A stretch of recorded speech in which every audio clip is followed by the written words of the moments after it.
topic is combating deforestation. Now, we cannot stop development because development and environment are two sides of the same coin.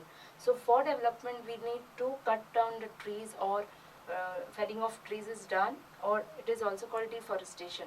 So we cannot stop deforestation completely, but we can always uh, balance it with afforestation, reforestation, conserving of water, soil, etc. So why is deforestation so bad for the environment? First thing is, it causes soil erosion, and it flows like this. Like when soil erosion is there is a lot of siltation of the water bodies. Then because of this, also the land soil moves away, causing landslides and floods, etc. So the fertile soil is lost. Then because of deforestation, the carbon dioxide and oxygen cycle also is not balanced.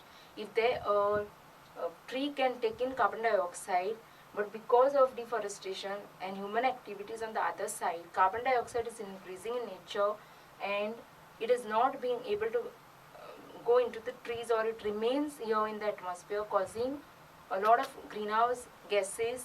That is, the main one is the carbon dioxide, and because of that it leads to global warming and rise in sea level, the glaciers melting, etc. So these are indirect causes of deforestation. Another one is, because of all these changes, there's convectional rainfall, which is because of transpiration and the water moving up and forming the clouds is reduced. Because of transpiration is reduced, because trees are cut down, the convectional rainfall will also decrease.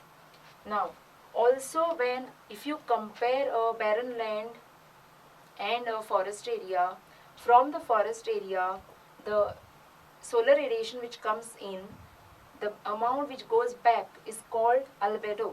So that is 15 to 20% in a forest area, but in case of a barren land, it increases to 30 to 35%. So again, this is also a cause of that global warming, etc. Now, there is also fuel wood crisis. So good timber trees are used for industries and all.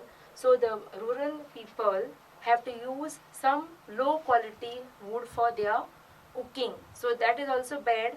They have to hunt for the trees and cut down the trees, and also the smoke is bad. So deforestation have both direct effects as well as the indirect effects on environment as well as people. Now coming to some ways how it can be tackled. First one is JFM. This topic is already done in detail in the 9th, so I'll just briefly tell you.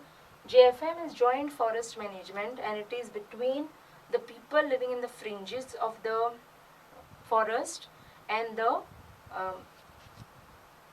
wildlife officials. That is the people, the JFM is between the people of the living in the fringes of the forest and the what is it? I think Forest Department. So the objectives of this are to increase the socio-economic status of the people. Then they are giving all the produce. They take care of the trees, and they are giving all the whatever is produced. It caters to their needs. So it is a give and take between them. It also stops overgrazing or shifting cultivation. All these are taken care. If there is a forest fire or there is some smuggling, illegal trade going on, that is also taken care of by the people. So they look into all this matter and provide help to protect the forest along with the wildlife officials. Now coming to the next one is community forestry.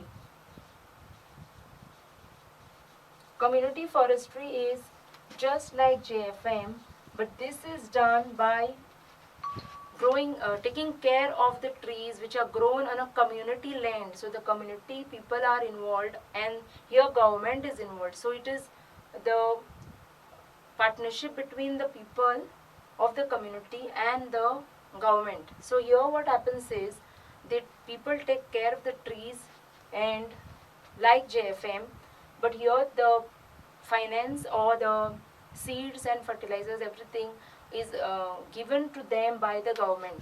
So they take care of the produce and the trees, and in turn they get food, fuel, shelter, income, all these things.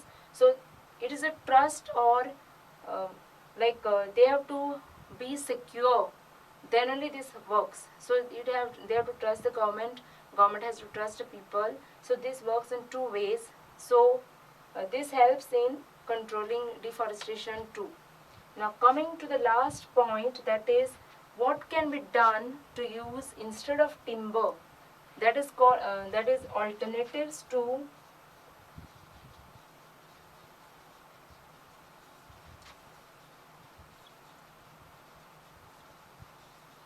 Now what can be used as alternatives for timber? You must have seen in buildings constructions the windows, window frames in the schools or houses. They are made up of timber wood.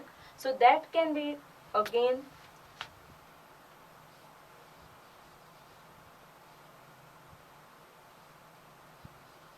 prefabricated concrete can be used, or sometimes metal frames can be used. Metal frames or plastic can also be used. So in sleepers, train, etc., what is used is metal or plastic can be used instead of wood.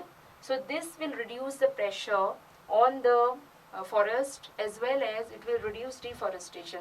So even in sugarcane industries, when they use the molasses, this molasses, when the extract is taken for sugar making, the molasses or bagasse can be used for making paper. So it will also save trees.